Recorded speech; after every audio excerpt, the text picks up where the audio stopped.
Nos presenta el Génesis dos relatos de la creación del hombre y la mujer. El primero es creados juntos.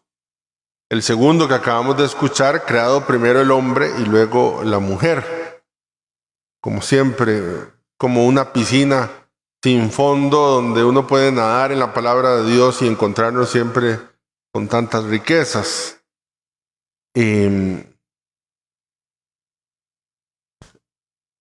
Es muy normal ahorita toparse con los temas de igualdad de hombre y la mujer en estas luchas feministas que nos encontramos en una sociedad donde pues tienen siempre su parte noble, buena.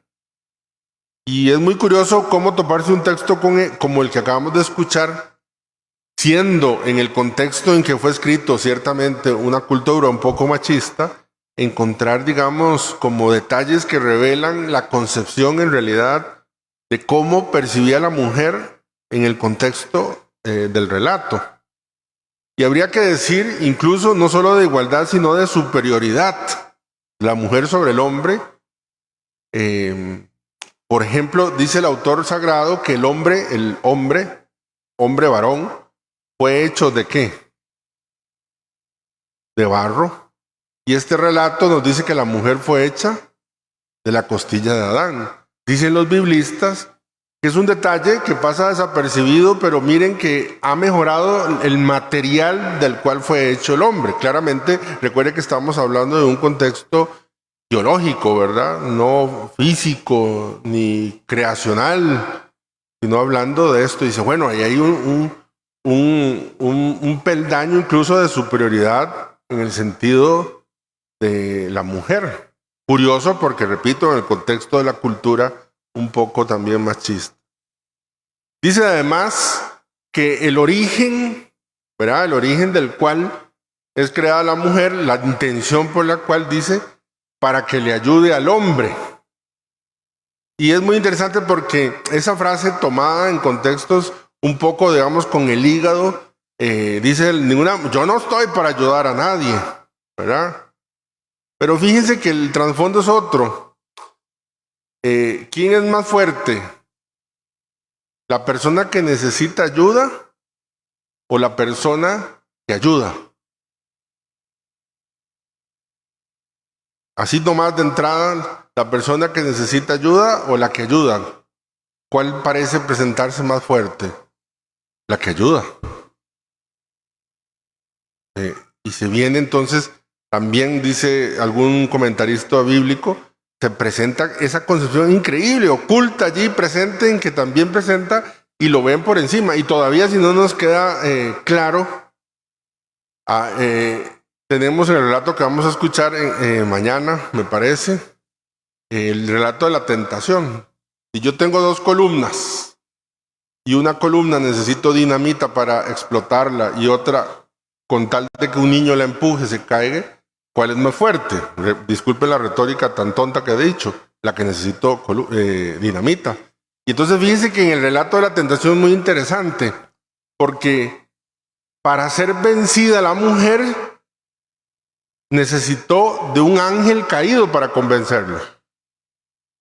Y para ser vencido el hombre, bastó la mujer. En el orden creacional, el ángel está por encima del hombre. Y para poder convencer, para poder engañar, para poder cambiar, ocupó un ángel, el demonio, para convencer a la mujer. Digamos, si fuese una columna, se ocupó dinamita para dinamitar, digamos, la voluntad de la mujer, más para la voluntad del hombre solo se ocupó, digamos, que la de la mujer. Ahí ese texto se repite, por ejemplo, Sansón. ¿Quién vencía a Sansón? Nadie. Dice 200 filisteos juntos, ¿verdad? Se venían encima y Sansón, bla, bla, bla, bla. ¿Quién venció a Sansón? Un Dalila. y que tal vez estos argumentos dicen, no, pero es que eso es machismo, no sé cuánto. No, vieran qué interesante, porque ciertamente yo quiero repetir y quiero que quede claro, sí, en contexto bíblico vemos una cultura con rasgos machistas y que si el machismo continúa presente en las culturas, cierto, y que podemos encontrar rasgos de machismo también en nuestra iglesia, también es cierto.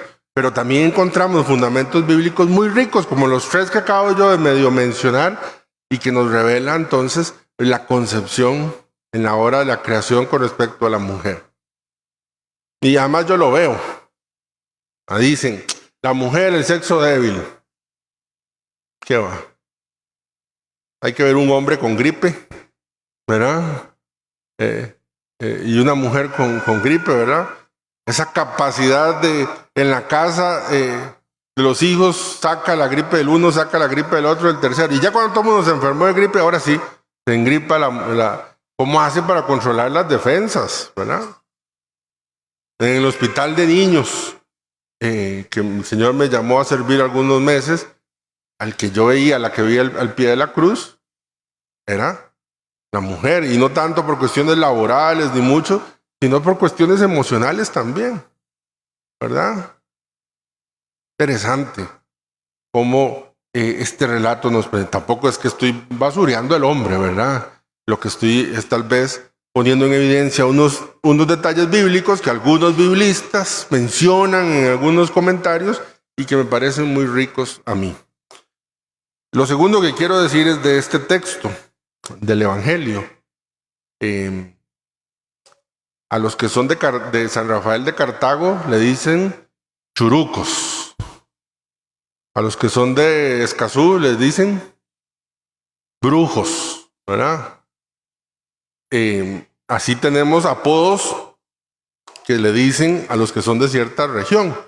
En el tiempo bíblico, a los que no eran del pueblo de Israel le decían perros, ¿verdad? Hoy perro es como un lenguaje más de cultura juvenil. ¿Qué perro, verdad? Se dicen, yo oigo ahí que se saludan así un poco medio pachuquillos, ¿verdad? Pero no, en el contexto bíblico, perro significaba una persona que no era del pueblo de Israel. A nosotros nos suena feo. De hecho, vean que la traducción, como que el que tradujo no se resiste y no pone perro, sino perritos, ¿verdad? Dice, no está bien echarle el pan de los amos a los perritos, así como con cariño. En realidad, pues la redacción dice perro, es para que no suene tan feo. Ahora, esta mujer no pertenece al pueblo de Israel. Jesús no está en los territorios del pueblo de Israel. Jesús está afuera, está en la región de Tiro. Seguramente quería descansar un poquito, como dice, ¿verdad? Del tumulto, etc. Y llega esta mujer que no es del pueblo de Israel, no conoce la ley, no tiene mérito, pero recibe un milagro del Señor. Y entonces, ¿qué es lo que hace? ¿Qué es lo que mueve al Señor para darle a esta mujer este milagro? La ley, no la conocía. Los méritos de la ley, no tenía. Que rezó, que le dijo en voz alta los 10 mandamientos, no los conocía. Que iba a la sinagoga, ni siquiera había en esa zona. La fe. La fe. Y la fe en que esa persona, que era Jesús, que seguramente había oído de su fama, la fe de que esa persona podía resolver el asunto que ella traía.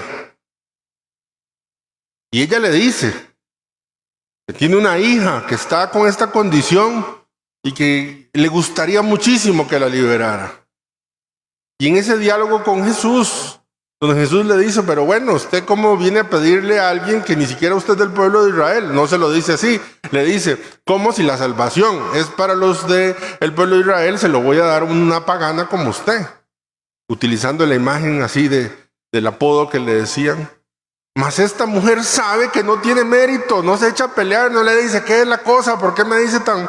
Y si usted es el Mesías, ¿cómo no nos va a dar salvación? Y ella dice, sí, yo sé que no, yo sé que soy un perrito. Pero incluso los perritos que están debajo de la mesa comen de las migajas que caen. Y dice el texto, Marcos dice, por lo que has dicho, vete, tu hija se ha curado. ¿Qué enseñanza tiene para nosotros? Fíjense, nosotros ante el Señor no nos presentamos con méritos, nunca con méritos. Nunca. Y si de pronto hay algo meritorio en nosotros, nunca es originario, es siempre respuesta de lo que la gracia nos ha dado antes. Nosotros nos presentamos como perritos que comen migajas que caen de la mesa del Señor. Y entonces, ¿cómo podemos ver milagros, Padre? Los milagros suceden a través de la fe. Y es que lo que yo tengo, la necesidad que yo tengo, puesta en tus manos, será mejor resuelta. Incluso mejor resuelta que la solución que yo estoy ideando, que la solución que yo estoy deseando, que la solución que yo estoy esperando. Y esta mujer es obediente porque dice, vete, ¿verdad? Dice el texto, vete, anda, vete. Por eso que has dicho, el demonio ha salido de tu hija. Y ella tuvo que caminar de donde estaba Jesús, confiando en que el milagro había sucedido. Porque no dice el texto que Jesús le dijo, anda, vete. Por lo que has dicho, ha salido el demonio de tu hija, y que sacó el celular y le puso, hija, ya estás bien, ¿verdad? Ahí en el momento. No. Tuvo que caminar desde la casa donde estaba hasta la casa donde vivía. Y sí que al llegar constató, ¿verdad? Constató. Yo siempre pienso que ese camino entre el encuentro con Jesús y la petición que yo le pongo a Jesús es esta vida. Y llegaré a un momento en que yo llegue a mi casa, que no es esta, que no es la casa cural, que no es la casa de mi mamá en Coronado, sino a la casa mía que Dios me ha preparado, y que cuando yo llegue allí me voy a constatar, por la gracia de Él, que todo lo que yo deseaba, y era bueno, y era justo, el Señor lo había resuelto. Tal vez no lo vi en la tierra como yo quisiera, en el tiempo que yo quisiera, pero voy a darme cuenta, dice el texto, que la mujer se encontraba recostada en la cama, y el demonio ya había salido de ella. Por fe, no en los méritos, sin reloj, sino confiando en el Señor. San Agustín dice que nosotros a veces no recibimos porque pedimos así. Él lo dice en latín. Dice, aut mali, aut male, aut mala. Y eso significa, disculpen la frase, pero es muy importante. Eso significa, dice, no recibimos uno porque somos malos los que pedimos. Aut mali. Y entonces, si somos malos los que pedimos, lo primero que debemos de pedir, ¿qué es? ¿Qué es? Ser buenos. Entonces no es porque somos malos, Dios no nos escucha. No es que estamos pidiendo mal, entonces, aut mali. Dice, porque pedimos malamente, de manera mala. Es decir, pedimos con soberbia, pedimos con prepotencia, pedimos con límites, pedimos con diciendo, o me resuelve esto a tal hora, sin humildad. Y dice que esta mujer, se postró. Fue a buscarlo y se postró a sus pies. ¿Verdad?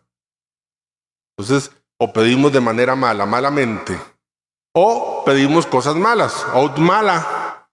Y Dios no nos va a dar cosas que nos pongan en riesgo nuestra alma, o nuestra salvación, o el alma de alguien, o la salvación de alguien.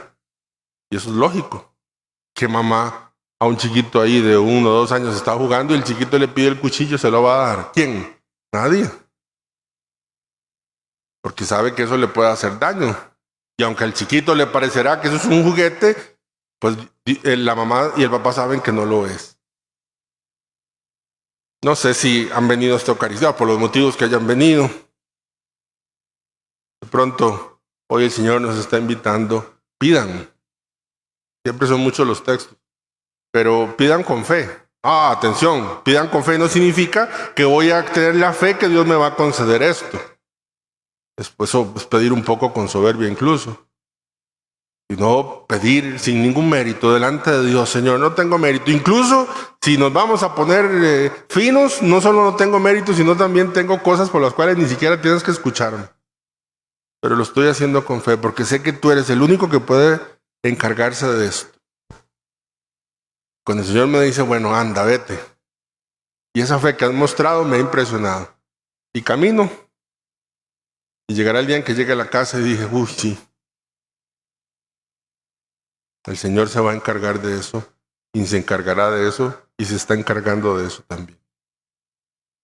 Bueno, pidámosle al Señor la gracia, por un lado, de que crezcamos en una convivencia más pacífica, que busquemos luchas de reivindicación femeninas, masculinas y mejores luchas en sentido general humano, ¿verdad? Donde el ser humano sea el que, como la trata de personas, como la vida desde el momento de la concepción, y que nos dejemos iluminar con la palabra de Dios como el Génesis nos ilumina. Y por el otro lado, aprendamos de esta mujer, sin mérito, pero con fe. La fe es lo que mueve la mano de Dios, no es la lástima. Ay, Señor, mira el sufrimiento, mira todo lo que he pasado, mira, no. La lástima no. La fe. La fe. Yo aquí, a no sé cuántos kilómetros de Turquía y de Siria, no dejo de ver imágenes que o termino llorando con los ojos impresionantes. Impresionantes. Ayer en la noche, entre una y otra, hasta algún reclamo se me salió delante contra Dios, porque ya después me tuve que pedir al Señor, porque mi soberbia era tanta que... Y ver cómo alaban al Señor. Un niño en medio ahí grabando, ¿verdad? Rezándole a Alá. ¡Ay, qué fe! ¡Qué fe tan grande de este niño en medio de esa tribulación que ni siquiera sabía si iba a ser rescatado, alabando a Alá! Como esta mujer sirofenicia que tenía otros dioses, también el Señor ha visto su fe y le ha dado lo que pedía, lo que necesitaba. Que el Señor, que nos ha rescatado por las aguas del bautismo, también vea nuestra fe y nos dé a su tiempo lo que mejor nos convenga. Gloria al Padre, al Hijo y al Espíritu Santo.